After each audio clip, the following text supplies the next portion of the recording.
very underrated fight that doesn't get as much love.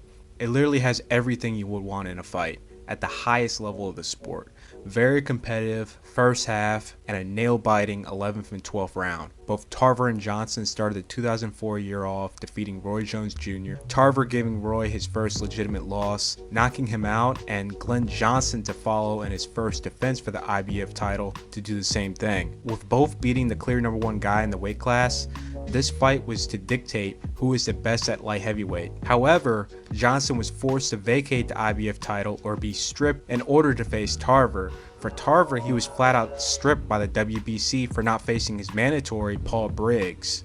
With both fighters being stripped or being forced to vacate, can't really have a 12-round bout without a belt organization stepping in. The IBO stepped in to sanction this as a 12-round championship bout, with now the vacant IBO title on the line alongside the ring. I'm not sure what the IBO is, but the Ring Magazine belt may not be official, but it is the most legitimate belt at stake here tonight.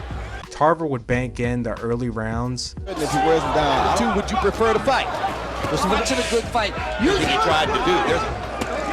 Throwing the short punch and keep going. Glenn Johnson will warm up and pick up the pieces midway through the fight. Tarver will rally in the final quarter, which then that opened up a hell of a 11th and 12th round. If you listen, we win the fight. If you listen, you gave me good word, baby. All we got to win this is 2 more rounds, one at a time. After you give me 3 of the best minutes in your life, you come back to me and I'll bring you back. With the fight on the line, both raised up to the occasion, with Johnson just slightly edging him in the championship rounds. Hard right hand by Johnson. Best punch of the fight for Johnson, I think. Seizing the initiative here in the 11th. Tarver pops him to the left. Johnson walks through it and comes off. Crowd is very excited. Johnson will win by a narrow split decision and become the IBO and ring champion. He will be named 2004 Fight of the Year by Ring Magazine. He is the Road Warrior, Glenn Johnson.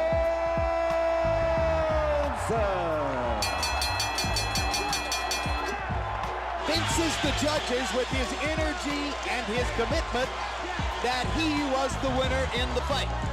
The rematch did not miss a step. Tarver would do a better job in managing the first quarter of the second half. Johnson is looking to do most, wondering about the brand. Uppercut. That gives Johnson a take. Good left, and he continues to let his hands go at a rapid pace. Johnson 27, Antonio Tarver. But I gotta tell you, Jim, every time good left. Lands another right hook. Johnson will begin to rally in rounds 8 and 9, tightening up the scorecards. Trying to do.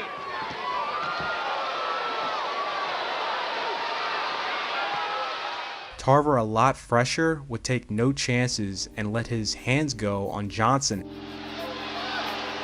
Antonio Tarver showing a lot of confidence in himself right now. However, that would open himself up for Johnson to rally himself, making the 11th and 12th round once again a sight to see. Hard right hand by Johnson. Tarver momentarily stunned by that. Here's the Johnson rally again.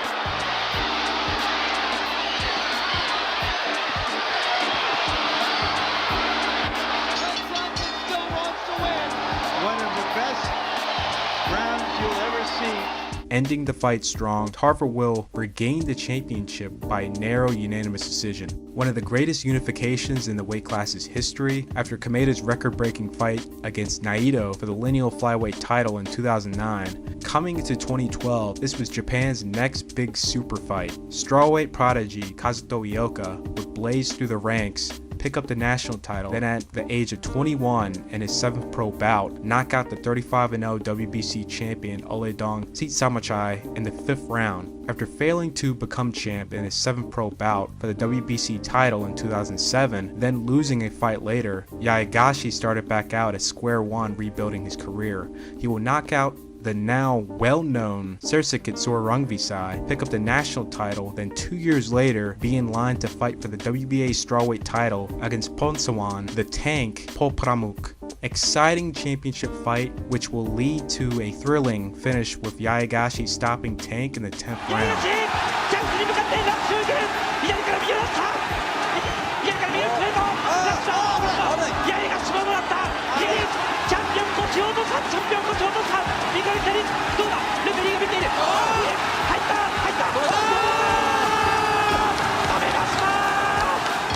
Two champs from two separate gyms, the stars are finally aligned for a unification, which there had not been one in ages. This was hyped up to be exciting as Japan's first super fight, Tatsuyoshi vs Yakushiji in 1994. And for a little historic information, this is the first fight using high definition tape. Look at this and look at the biggest money fight at that time, Tyson vs Holyfield. It's just ridiculous. This is what American fights should have been looking like if they put up the money. Cheap bastards.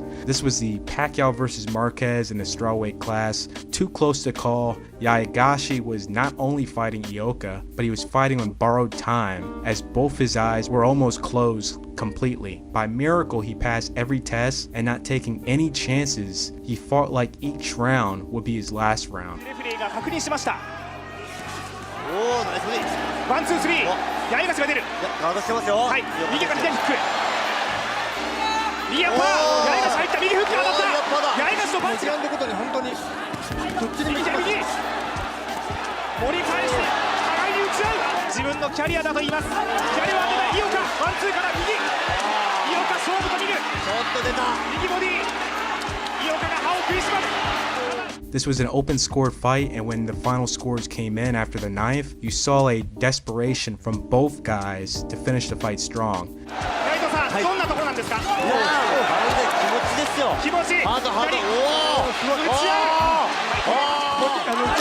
クロスを打った八重樫。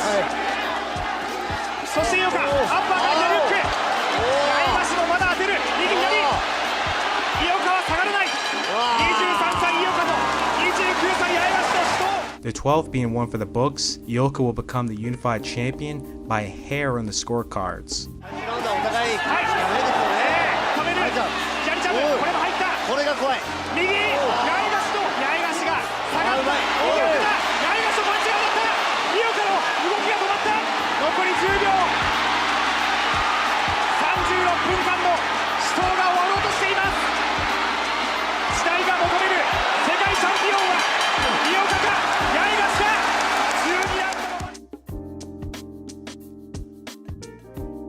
This is a series I had the privilege of working and viewing the fight at ringside shooting. The first fight was a battle of nerves. Canelo trained to be lean and as light as possible to have a speed advantage over Golovkin, which proved to be not a good game plan, fighting on his back foot pretty much the entire fight till the final round, which opened up a new game plan coming into the rematch. With the controversial scoring in the first fight, the controversy of the tainted meat situation, which led to non-stop attacks on Canelo.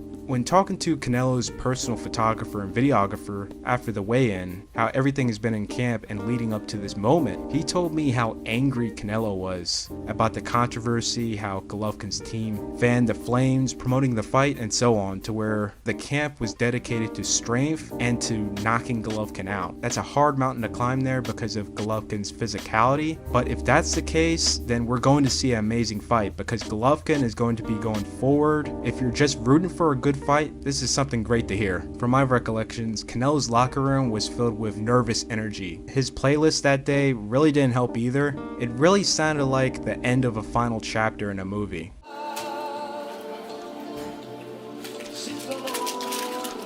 Before the walkouts, you had former rival Miguel Cotto come into the locker room to give Canelo his blessings. Then shortly after that, the great Julio Cesar Chavez Sr. came in to give his blessings. At this moment, I'm like, wow, this is some pretty wild stuff right here. This is going to be a great night of boxing. We may see something special here. Alright, enough of my personal recollections and home video. The fight itself. Now, my friend was serious about what Canelo was going to do because he was pressing the fight, fighting forward and trying to force Golovkin on the back foot. The extra weight, strength and conditioning helped combat Golovkin's natural strength, making this an amazing fight. Boxing at its highest level and an absolute nail-biter to the finish. Canelo came into the fight with boos, while Golovkin was receiving the majority of the cheers. And I've told this story numerous times. It's like they took the reversible headbands that said Team Golovkin and Team Canelo on them and flipped it to Team Canelo in the second half, because that crowd did the switcheroo and began rallying behind Canelo. I have never seen this. What bit Golovkin in the butt to seal this fight was a lack of body shots. Golovkin used to beautifully mix it up, and since the Jacobs fight, he had been abandoning that and head hunting much more often. The lack of mixing it up costed him through the judge's eyes. Canelo will win by a very narrow majority decision. This fight reminded me a lot like Marvin Hagler versus Sugar Ray Leonard. It's really divided between who won the fight and who lost. You have people who believe Leonard won, and you have people who believe Hagler won. But at the end of the day, if you're just a fan who was just rooting for a great fight, the fans won in this fight. The saddest thing about this fight was you had two guys who pour their hearts out in this performance. There hasn't been a fight of this magnitude, this close and entertaining on this level of the sport in America for a long while. Both believe they won, and Golovkin was devastated by the results and exited the ring. Like I stated before, the crowd had flip-flopped and began rooting for Canelo halfway through. I'm assuming a good percentage had money on him, as he was a 2-to-1 betting underdog. When he exited before the interviews, the crowd completely turned on him, booing his exit. The broadcast turned away from that the best they could, but that was sad to see because he didn't deserve that. HBO Boxing After Dark was throwing down some consistent banger after banger cards. Reputation of HBO Boxing already established, then to open up smaller scale cards, giving more fighters the opportunity to be seen. These fighters, whenever they came on, they wanted to put on a show, and they fought hard. Got him looking for one big clincher.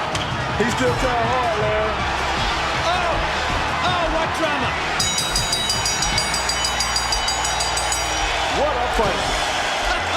Even though this was neither's first rodeo on HBO, stylistically, this was getting your money's worth fight. Tony was making a slow transition to the cruiserweight class, picking up the IBO title, then the IBA title, then moving up through the IBF ranks before landing him a title shot against Kazakh Olympian and IBF champion Vasily Girov. This fight was an absolute barn burner turned nail biter in the championship rounds. Fighting hard off the ropes at close range. And late at close range, Tony measuring his Vasily Girov. Vasily Girov only knows one way to fight. He comes straight forward, digging to the Still a very, very close fight. another big round. Girov, he looked nearly out of it at the end of the 10th. He has come back and dominated the 11th round. With both Freddie Roach and Tony accepting that there needs to be something big in the 12th round. This opened up for one of the most memorable commentary moments in HBO Boxing and Boxing After Dark's time on air, with Tony doing the impossible, finishing the round big, dropping Girov in the final seconds. Look at this. Oh, my God. He got him with the left hook. The right hand. Girov is hurt. Girov is going. The left hook again. The leg's going again. Oh, my God. Look at this. Look at this. Oh, my gosh. Oh, Huge left look at hand this. by Girov. Tony. That's it. That's it. Got him. It's down. Almost got him. Got him down. Unfortunately, we'll see not one, not two, but three of the most worst scorecards rendered for a championship fight, two having at 117-109 and 116-110, all while Harold Letterman scored the fight 113-113. After the departure of champions Kazuto Ioka and Akira Yayagashi, when they moved up from strawweight to light flyweight and flyweight, Katsunori Takayama, who had been around at strawweight for a long time, becoming champion 2005. After numerous failed attempts, he will rally, regain the title in 2013. Rodriguez Jr., after his loss against Roman Gonzalez at light flyweight, would find his footing in the new weight class of strawweight, and in early 2014 become WBO champion, stopping the undefeated Filipino champion Melito Sabelo in the 10th round. This will set up a unification against Takayama August of that year. Not many unifications be happening in this weight class, so to get two back-to-back and a 2-year duration is a real treat. Please keep in mind, strawweight has not produced a single Ring Magazine champion up to present day, And sadly, this and Ioka Yayagashi was not for the ring title. Really, this fight should have won Fight of the Year for 2014. From round 1 to round 12, it was unbelievable. The 12th round being easily one of the best rounds of the year with 3 minutes of toe-to-toe action. When it's Mexico versus Japan, for the most part, you are getting your money's worth and then some. Termina por ganar la posición ofensiva. Entra el Chivas en una ocasión, pero se queda parado. De manera lateral. Vuelve a atacar con potencia. Puede ser el momento. El japonés se queda parado. Rodriguez will become the unified champion by unanimous decision. Sigue manteniendo este desbarazo golpes por todos lados. El sale, cae. Responde el japonés. Sale golpe de fuerza por parte del Chihuahua. Tapado de los ojos. Ataca el japonés con fuerza. Termina por encerrarlo. Suena la campana.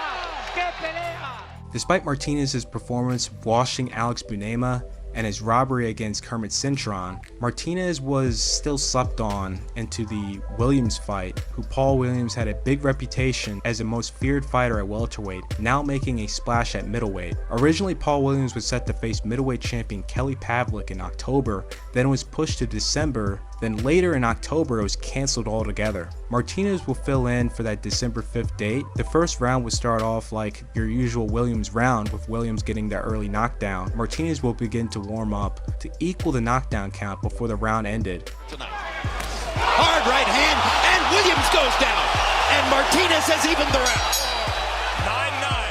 9-9. Brilliant.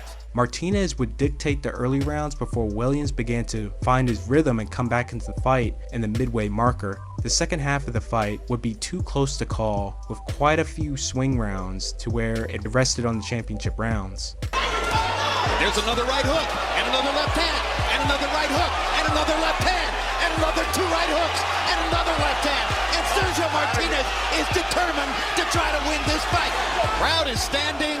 We'd like to stand too, in honor of 2 guys who have fought 12 brilliant rounds. What a way to finish the year. And the 12th and final round is still up in there. The same way they started is the way they're finishing on. Williams will win by a close majority decision. However, what ruined the verdict of the fight in Williams' favor was the disgraceful 119-110 scorecard by Chris Benoist. He was either drinking on the job or paid off, because not one judge scored it remotely close to his card. 114-114, 115-113, and Harold Lederman had it 115-113, so he sided with one of the other judges as well. Horrible scoring and potential corruption we've witnessed. The sponsor of this video is DAZN. Subscribe to DAZN for original programming, premium boxing, and more. Get a 7-day free trial with no commitment with the purchase of a pay-per-view. This upcoming pay-per-view show is Anthony Joshua versus Daniel Dubois for the IBF heavyweight title. A lot on the line, as the winner will have pretty much first dibs at the winner of Usyk versus Fury 2. Buy the fight now using the link in the description. Thanks for sticking around, and let's get back to the video. Before the internet, where amazing fights were happening on the other side of the world, but never received a nod as a potential candidate for Fight of the Year by Ring Magazine, all the winners but a couple were residing in North America. In 2006, WBA champion Mayar Manshapur versus Samsak Sitchachawa. This fight looked like online mode in Fight Night Round 3. It was so ridiculous from the opening round, then for this same pace to continue round after round.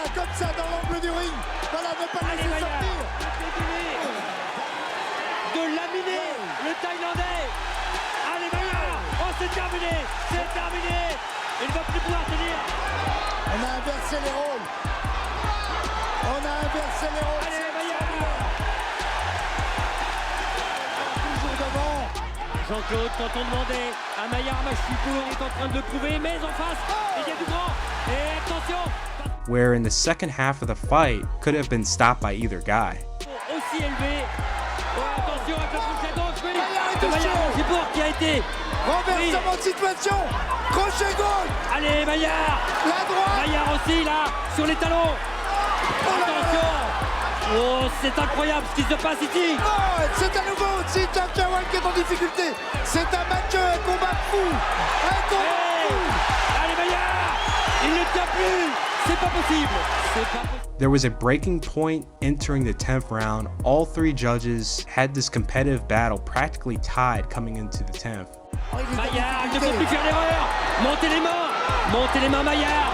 Là c'est le Thaïlandais qui est en train de faire partir dans cette 9e reprise. Et c'est hallucinant. Incroyable. Maillard, monte les mains. Monte les mains. Quelle fierté. Oh, alors. Et ils vont aller plus qu'au bout de leur main. Oh là là, le champion, on en a plus. C'est incroyable, c'est incroyable. J'ai jamais vu ça. Il faut pas accepter de prendre des coups comme ça. Mashapur coming close early in the 8th and 9th, stopping Samsak just for Samsak to rally in the final minute and 30 seconds on the punched out Mashapur. Et quand on disait juste avant que le Thaïlandais, Jean-Claude, on se rappelle, juste avant qu'il ne monte sur le ring, on disait ce combat va être certainement beaucoup plus dur que prévu. C'est pas tombé. Non, c'était faible même. Le mot était faible. Oh oui. Oh là là là. Il ne faut pas en faire tous les jours des combats comme ça parce que là c'est vraiment dur. The same thing will happen in the 10th round. Mashapur just unloading on Seet Chachawa to where it looked like he was finally going to get the stoppage. Il n'a pas le choix. Il faut qu'il fasse son front. Il faut qu'il essaie de gagner même maintenant. Avant la limite, il reste 3 rounds. A toujours terminé avant la limite. Oh là là là. Oh, il en veut plus. Il en veut plus. Il en veut. Mashapur left himself open and Samsak just letting his hands go with 30 seconds left on the clock. Samsak could have possibly been seriously injured as this entire exchange, he was only throwing his left hand and very sparingly throw the right hand. Seet Chachawa will get the photo finish stoppage to become the WBA champion. Mais il reste toujours dangereux. Attention. Oh, attention Maillard. Attention Maillard. Allez. Ouais. Et heureusement qu'il va en faire parce que Maillard est à... Oh là, 2-3 craqués. Maillard. Allez. Attention. Non. Non. Oh, il arrête. Non, c'est pas vrai. C'est pas vrai. C'est un non. Non. Non. This was a huge fight in France due to the coverage and how ridiculous it was from rounds 1 to 10. There was absolutely no way to ignore this as it being undisputably the fight of the year of 2006, which Ring Magazine will acknowledge, giving it its status. Out of all the Ring Magazine fight of the years of the past 25 years, this is possibly the one everyone stateside didn't get to see and missed out on. Rafael Marquez and Israel Vasquez, one of the greatest rivalries at Super Bantamweight, spawning a 4-fight series, the 4th one being sort of a retirement package for Israel Vasquez. The health of his eyes had deteriorated so much that due to his style, he could not last but so long in the ring. However, the 1st through 3rd were just absolutely amazing. In the first match, like how these fights go, incredibly competitive from the first round on. Vasquez will get the upper hand and drop Marquez in the 3rd round. Marquez will rally back and tighten things up. The 7th round, Vasquez will win the round, however, he was having issues with breathing due to his broken nose. Vasquez was forced to retire from the fight, resulting in the 7th round stoppage victory for Marquez, being awarded the WBC and Ring Magazine title. Is this a chance for you for redemption? A chance to make up for what happened 5 months ago? No, creo que gracias a la oportunidad que nos están dando la vamos a aprovechar. He's thankful for the opportunity he's getting tonight, and they're going to take advantage of it. The rematch will take off in the same fashion as the first, however the fight will truly pick up in the 3rd round. Just like in the first fight with Marquez, once again hurt in the 3rd. Marquez will rally back that round, resulting for Vasquez to get cut. And Marquez landing, incredible action, unbelievable, a right hand attack Marquez, no let up whatsoever. With Vasquez having a bad cut, this forced him to fight more on the offensive and go for broke, resulting in Marquez to be much more on the offensive than he really wanted to. Both Rafael and his brother Juan are technical fighters that take what is given to them and pile up points on aggression with pinpoint counters downstairs and upstairs till they can finally slow the fight down to their pace. However, Vasquez was overwhelming Marquez with activity, and to keep in mind, Israel has a high punch rate but also can crack when he sits on his shots. Marquez will get floored in the 6th round, Vasquez desperate, going for broke to finish the fight and earn the TKO victory to regain the title. This will be named Fight of the Year. The third fight would top off the first and second. You know it's going to be good if Jack Nicholson comes out to watch it. This series with Rafael has brought in the same level of excitement of his brother with his series with Manny Pacquiao, which Vasquez Marquez 3 and Pacquiao versus Marquez 2 was held just 14 days from each other in the same month of March 2008. 2008, man, what a great year of boxing. This was an absolute thriller of a fight, everything you will want in a championship fight. Then for this series to finally make it to the championship rounds, where you saw some of the most exciting action in the weight class. Marquez with the slight edge coming to the 12th round. Vasquez will need a big finish to win, and after almost 3 minutes of nail-biting action, Vasquez will finally get in a shot that would wobble Marquez, then he will fall through, knock him down in the final 10 seconds. The ropes helping Marquez stay up, forcing the ref to call for a knockdown. The knockdown being the ultimate deciding factor, and Vasquez will win the third fight by a narrow split decision to retain his title. This series, for the second year in a row, will win Ring Magazine Fight of the Year. The Gatti Ward trilogy is an immediate go-to trio of fights to show someone who wants to get into boxing. I highly recommend to watch the final episode to HBO's legendary night series, The Tale of Gatti Ward. It's over 10 years old, but it's the best documentary of this fight, with the personal accounts of those who were involved with the fight, some who are no longer with us today, like referee Frank Cappuccino, who made the absolute toughest decision to let the fight continue in the 9th round, creating this classic. I would have got killed if I stopped that fight. They'd have ruined me. Oh, Jesus, you know, Frank Cappuccino, he really shitted up the place, you know. Then lastly, the ref in both the second and third fight, Earl Morton, who had passed away of cancer before the premiere of this documentary. Luckily, this fight is easy to find in good quality. Go watch it. If you've already seen the fight and didn't even know the existence of this documentary, this is a must-see. Somewhere in my life, someone will ask me, what's the greatest fight you've ever called, or what's the greatest round you've ever called, or what's the greatest thing you've ever seen in boxing? And the answer is Gatti Ward 1, round 9. I think that'll always be the answer. At the end of 2015, Juan Francisco Estrada vacated his unified flyweight title to move up to the new Glamour division of super flyweight, as money was pouring into the weight class. After 2 tune-up fights, Estrada was primed and ready to face former WBC champion Carlos Cuadras in a WBC final title elimination match. The winner will go on to fight 2-time champ and current WBC champion Rungvisai. This fight was an absolute banger, high skill level boxing. Cuadras, who is an incredibly fast starter, will rake in the early rounds. Estrada would mount up a comeback coming into the second half. However, it all rested in rounds 10 and 12. Estrada, needing a knockdown, would achieve that in the 10th round. With both guys closing the fight strong, this is not the first time Michael Buffer pulled a Steve Harvey during a big fight with a lot on the line. This will now be the second. Aus Deutschland. Pardon me. No, ladies and gentlemen, from Australia, the winner by unanimous decision.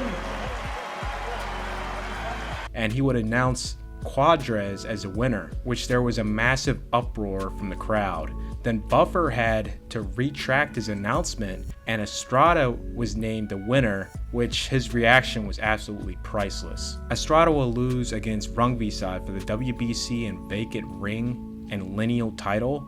Estrada would once again become the mandatory, this time beating Rungvisai, becoming champion. Cuadras, on the other end, was more on the downside of his career, would find himself in line to face Estrada in a rematch. The once matchup that was even in the betting odds was now 5-1 betting odds for Cuadras. Despite the odds, Cuadras had Estrada's numbers stylistically. Once again, Cuadras would start fast, as usual, stack up an early lead, drop Estrada in the 3rd round. A lot of back and forth action, Cuadras throwing for the fences to keep Estrada off of him, as he no longer has the legs to stay away from him. Estrada would finally catch up and drop Cuadras in the 11th round. As this fight was looking about over, Cuadras would be throwing for the fences, once more punching himself out in the process. And the patient Estrada will get him out of there that round to end their rivalry. Good sneaky uppercut by Estrada, who's weathered the storm. Was that the last stand for Cuadras? Under a minute to go here in the 11th. Oh, and that'll do it! Juan Francisco Estrada. This was Holyfield's first fight back after his back-to-back big money series against Lennox Lewis for Undisputed, after being brutally defeated by David Tua in the first 19 seconds of the first round. Ruiz, on the pathway of redemption, will put up a 11-fight win streak, picking up the NABA title. After 3 defenses, Ruiz would find himself against Evander Holyfield for the vacant WBA title. Ruiz did not hold top 10 rankings within ring, however he was ranked number 3 by the WBA, number 1 by the WBC, and number 2 by the IBF. Ruiz would open up the fight as a 4-1 underdog. He would get the better of Evander early on. By Ruiz with a snappy left hook, follows it up with the right hand, and again, scoring effectively. Throwing the punches much more readily now. Straight right hand to the head by Holyfield. Evander would rally back and just nearly get Ruiz out of there in the third. Holyfield, the following round, would lay off on his offense so he would not punch himself out if he couldn't get Ruiz out of there. Oh, there's a right uppercut out of nowhere by Holyfield to the chin of Ruiz. Oh, a straight right hand by Holyfield that stuns Ruiz. You hurt Ruiz with that right hand. Ruiz is wobbling. Ruiz hanging on. Right, step back, Just a few more seconds and he makes it through the round. This allowed for Ruiz to recover. Holyfield would maintain that through the mid-rounds and pick up his offense in round 8.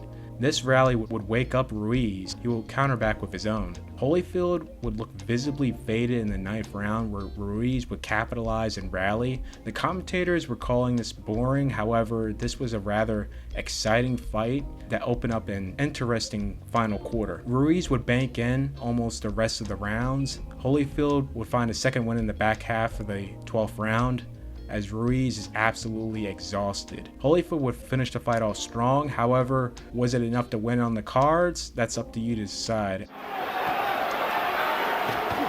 What a sense of urgency for Holyfield. As Holyfield will become a 4-time champion, surpassing Muhammad Ali. The rematch would take off exactly where it left, Ruiz getting the better of it. You notice that? He leans forward like that. Good left-right combination of the head, followed by a left hook by Ruiz at the point. Holyfield's getting mad now, and so is Ruiz. Crowd getting it. Oh, there's a big by Ruiz. And Ruiz is not. Nice uppercut. Left hook by Holyfield was blocked by. Both guys exhausted by the 10th. However, there will be a big break for the two as Holyfield landed a massive low blow on Ruiz. Ruiz, rightfully so, taking a long break. Then moments after the fight resumed, Ruiz would throw a retaliatory low blow, which caused another pause in the action. Since this was all towards the end of the round, both guys, now well rested, will put up an exciting final 2 rounds to finish the fight off strong. Holyfield would get dropped for the first time in a long time in the 11th. Holyfield would go on to survive the 11th, then rally back in the 12th, but he didn't get to rally back like he wanted to till the final 45 seconds of the fight, where we would get an exciting ending. Ruiz would score the upset and become the first Latin American fighter to win the heavyweight championship, earning him that following month an invitation to the White House. Before we get back to the video, be sure to subscribe and hit that like button so the rest of the good old folks see the video. I appreciate everyone helping out, bringing this channel back to life. It's not easy, one upload at a time. Thanks for sticking around to the end. Let's get back to the video. In the Money Floyd era, this is easily one of the most exciting technical performances, and only a guy like Cotto was able to bring that out of Floyd.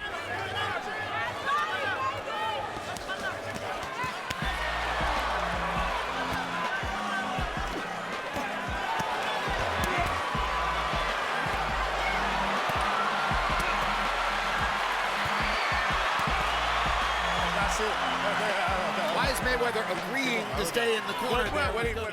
This was Floyd's final fight under HBO contract, so it was not only important for Floyd to win, but have an exciting stock-raising show. Round 1 is not a mismatch. Very hard to land a right hand against in the corner and hits Mayweather to hits. Put it out, Emmanuel. And he gets in body. Where he gets hit as it hooks. And also one of the best I've ever saw since Muhammad Ali. There's the jab, and he got it right onto the chin of Mayweather. Now he lands the jab. 8, 9. Something you need to watch too. Solidly now. These towards a little short. Floyd could see it in time. And the newly crowned WBA junior middleweight champion was one of his final rivals from the 2000s he had not faced yet, as their matchup was hyped up as early as 2007 after Cotto's win against Zab Judah. The fight out there is Miguel Cotto versus either of them. Miguel Cotto is the real deal. And although he could get knocked out because I think he has a questionable jaw, he's got the power in both hands to knock either of them out, not to mention the skill, not to mention that Latin community that supports him as well. So I don't understand why Floyd Mayweather thinks Oscar is a big money fight, but Miguel Cotto is not. And I don't. Though it took place 5 years later, Cotto had gotten a new coach. This time, an experienced coach worked more on Cotto imposing his strength and going forward. The early rounds, Mayweather would get the best of Cotto. Cotto would then pick up the pieces and equal things up, coming into the final quarter, making it absolutely exciting. Went through is going to help him sustain. 2 years ago. And why would he go to the ropes if he has this advantage here? Mayweather hasn't really stopped me. Good left hook by Cotto. Like it started reminiscing of the Very reminiscent to the De La Hoya fight. Whenever Cotto was using his jab, he was the most effective when setting up his shots against Mayweather. However, after Cotto's big knife round, easily fights pretty well on Mayweather's.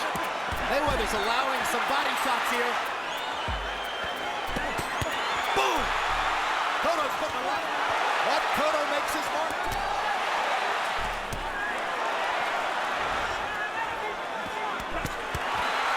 Cotto is the one who's putting hard leather on his man. Mayweather, as clutch as he is, would take over the fight. You can hear Letterman's frustrations as he voiced his opinion on Cotto taking a break coming into the 11th round. Round 9, when he could have just closed up this fight, made it as close as possible, he didn't fight. He didn't fight the 9th round and it killed him. I mean, I would have gone out there and punched like a son of a gun in round 9, and Cotto gave it up, and it's a damn shame. 6-3, Floyd Mayweather. Frankly, he might have been exhausted. This is a tremendous physical effort, the 31-year-old Miguel Cotto. However, Cotto has not used this much energy in a long time, probably since the Mosley fight. I'm talking about boxing at its highest level, not Cotto trying to fend himself off against a pressure fighter. This was back and forth action where Cotto stalked, Cotto was fighting in the center of the ring, boxing. Mayweather hasn't lost a round this clearly and solidly for some time. A clear win in this round for Miguel Cotto, and there may be scorecards here that have the fight even at this point. Mayweather, knowing he needed to finish the fight off big, despite being just up on the scorecards, would bank in the final 2 rounds, and it was really beautiful to see how he closed the fight off. Glove blocking those right hands. Now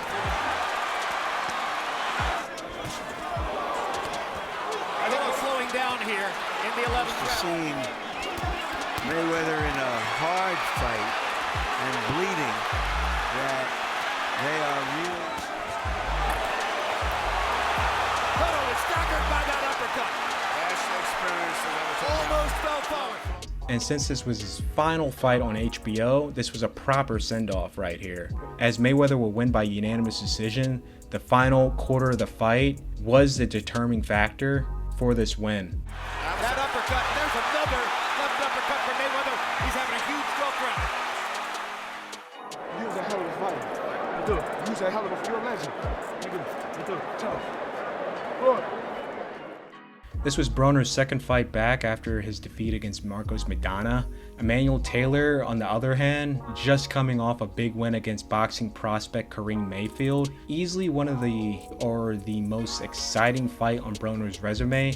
Taylor just had that right style to bring out the best of Broner, to force Broner to have a higher than average round by round punch count, making this fight highly competitive. Incredibly tight on the cards coming into the 12th round. Broner, knowing he needs a dagger to seal a win, would dig deep and drop Taylor in the final 30 seconds.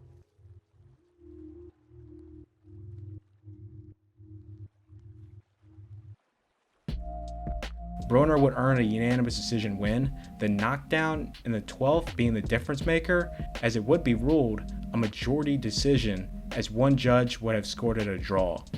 There's matchups where it sounds okay and it becomes an absolute banger, like the last fight mentioned in this video. However, this here, when it was announced, you were guaranteed your money's worth and then some. There is very few reasons one would not miss this fight. It was a lot of pride riding on this fight. Marquez from Mexico City, Juan Diaz, who's Mexican American from Texas. Marquez claiming he would die in the ring for his country if he has to in order to win, because he considers Diaz a half Mexican. So you can say Marquez sort of went B-hop with that statement.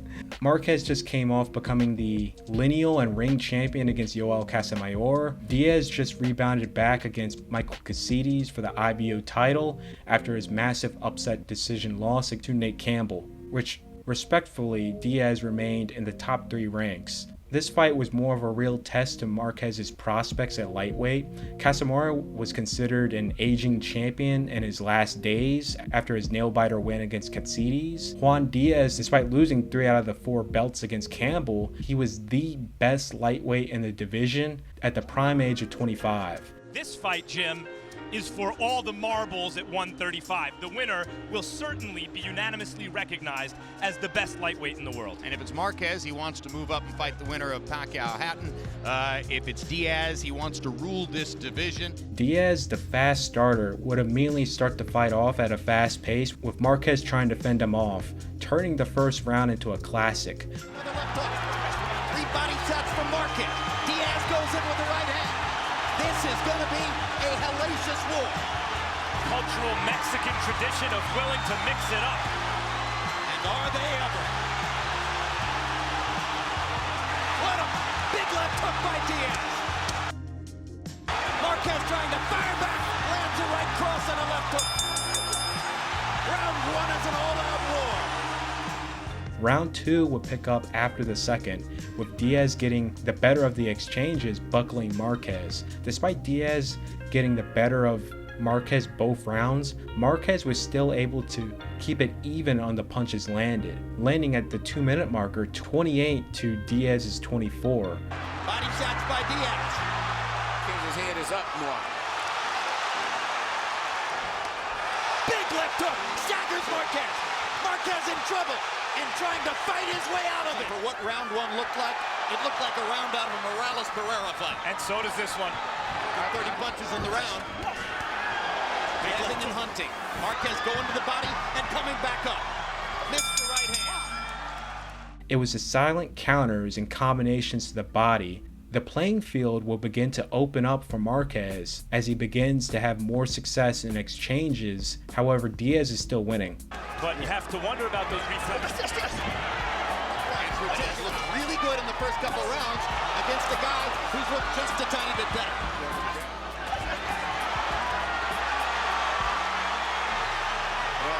What a will. What determination. Good left hook by Diaz.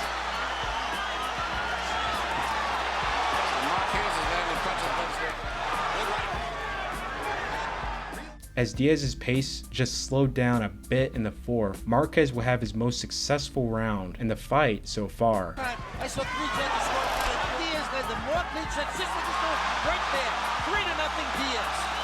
No, I understand. A harder puncher, but of course, Diaz, as we pointed out, is by nature the big and finding those moments when Marquez is right hand.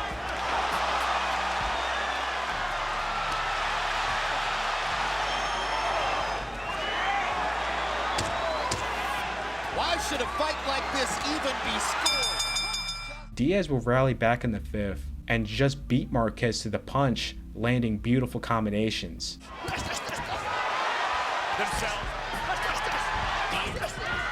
Straight right hand down the pipe.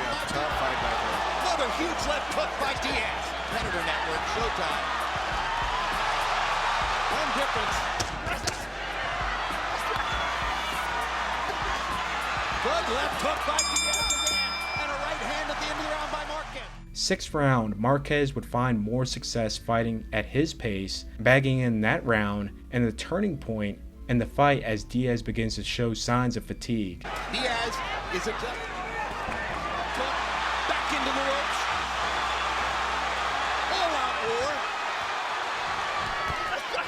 Diaz eats a hard right hand, lands a hard right hand, takes a... Despite that, Diaz still going 100% at Marquez, not giving Marquez a chance to breathe to bag in the 7th. Using his size. Left hook, body shot. 2 straight right hands by Marquez. 2 more big left hooks by Diaz. Drives Marquez back against the ropes. Lands a straight right hand of his own. Marquez trying to counter again. Marquez will rally in the 8th, and Diaz's offense begins to get on the sloppy side and less effective as Marquez is now landing at a higher, more effective rate to where Marquez finally cracks through Diaz towards the end of the round. It was a tremendous crowd in Staples Center. Economic conditions, along with the straight right hand round. There comes the uppercut again.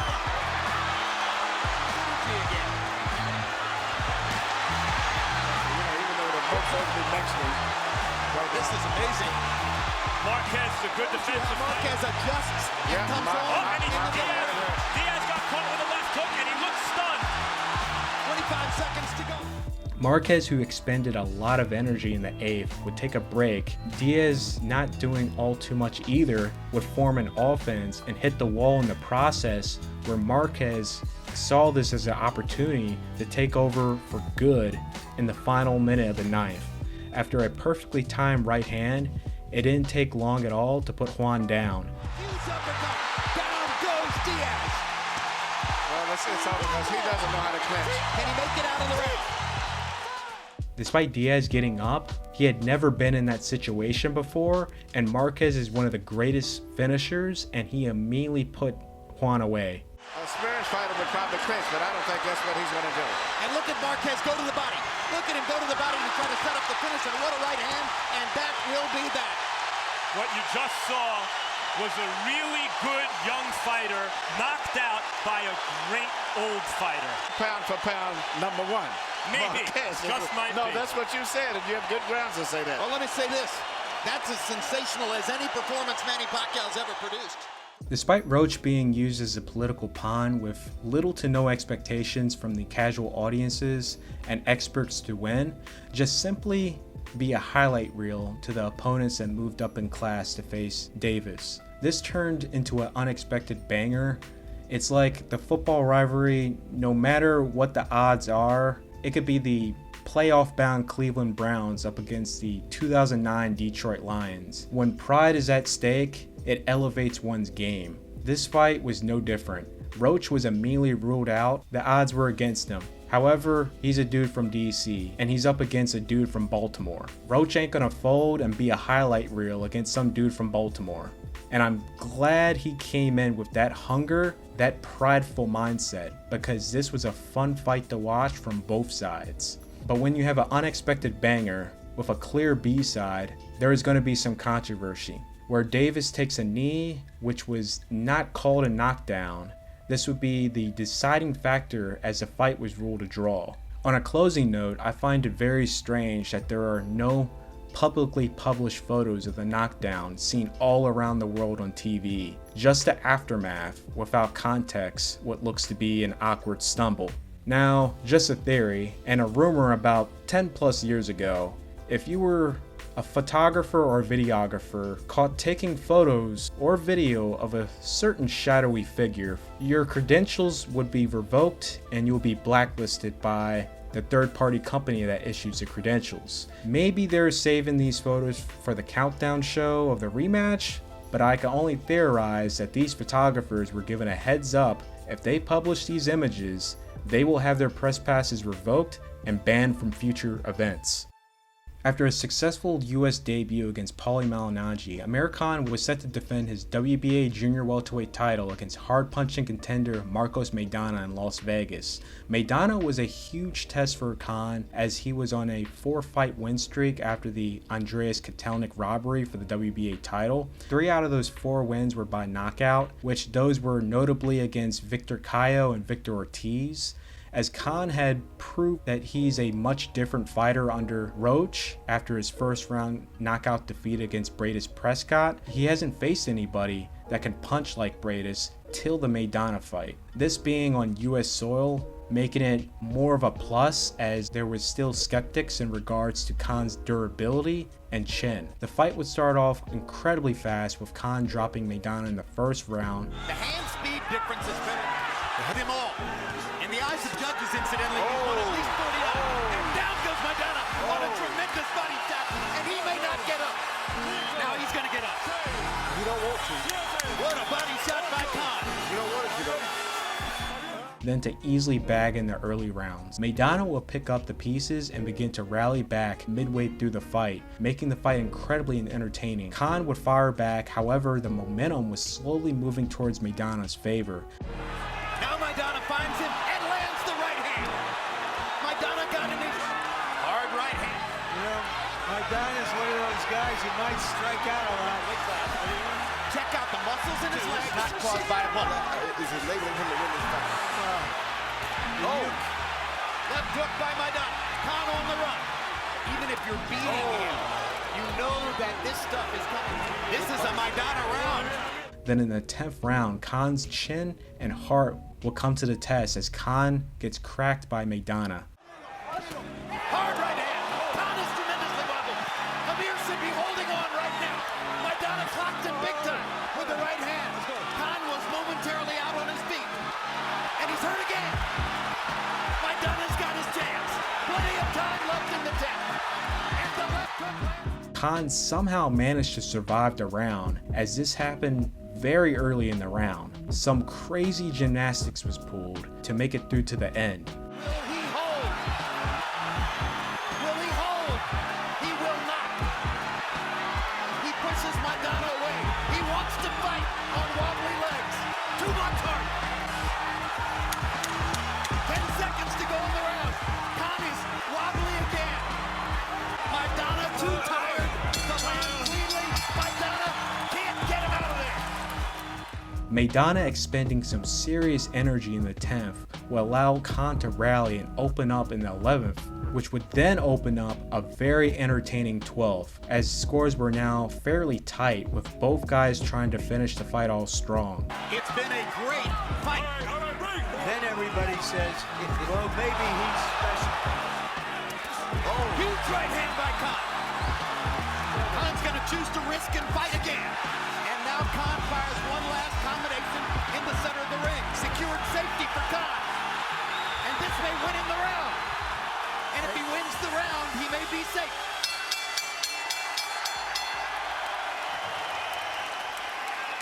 Gentlemen, that was a fight.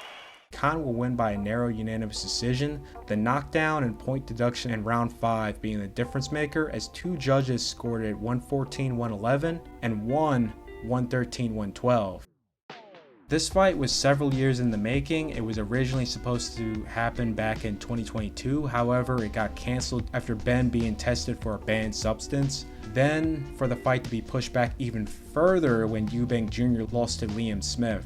Fast forward 3 years later, and a hot win streak, the fight is finally made, and you could say the third fight, because this is fought between the sons of Chris Eubank and Nigel Benn, one of the greatest rivalries in boxing, and possibly the greatest in the super middleweight division. The first fight was for the WBO middleweight title, however the rematch was a unification for the WBC and WBO super middleweight title. Belt organizations mostly did not allow their champs to unify against a WBO champion. However, in the UK, the WBO held so much weight that the WBC had to play ball. This fight will end in a draw, and there will never be a third fight. Despite Eubank Jr. and Conor Benn not really being for a title, this fight had the iconic theatrics you would expect from their fathers. Been there. So the counter puncher comes in with a left hand and a right hook. From Newcastle. Well to in the second round inside the jab. And Conor with a left hook. He is This is about the score. It lived up to the wait, it lived up to the expectations, and then some, as one of the most exciting fights of the first 6 months of 2025. Both guys wearing the same colored trunks coming into their father's first fight just added into the epicness. Another Shiller show. He's still got plenty in the tank. That's better. He's got Eubank trying to dig it. Eubank down. I think that's important in this fight. He liked that right now. Their fathers went. Oh, good shot from you. So well. Big right hand from Eubank. The final quarter of the fight was of legend, with both guys in their own right finishing strong. Both guys throwing for the fences in the 12th round, Eubank Jr. getting the better of it. Best advantage. The jab there. Right hand from Bell. 6 running shots. Big shots from Bell. Neither man taking it back from him. And now Connor Bell. Going to toe. Phone box. Step. But this is Connor Bell. Drives on the kick. Eubank Jr. will be awarded the unanimous decision victory. However, morally, both guys came out as winners in this match, as this brilliantly promoted the sport of boxing. Christian combination for no. Busy. Good body shot from Connor Bell. And again missed with that left to the bottom. Oh, left the well. Shots from. I'm just saying, they've left it all in the